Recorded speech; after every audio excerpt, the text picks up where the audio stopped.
Мен Тараз қаласы физика-математика бағытындағы Назарбаев зияткерлік мектебінің 11-ші сынып оқушысы Жақсылық Аружанмын.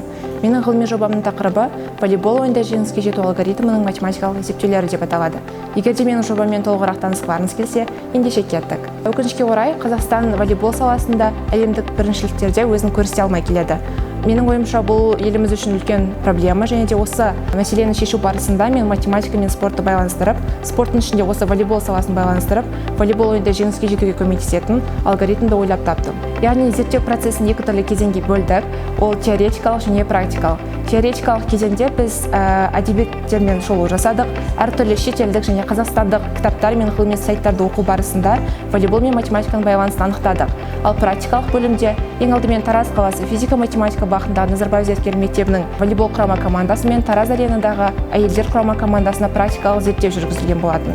Сонымен қатар, Тараз қаласындағы әйелдер құрама командасының бас тренері Пашкатова Кристина Юрьевнадан рецензия алынып, бұл ғылыми жобаның практикалық деңгейі бағаланған болатын.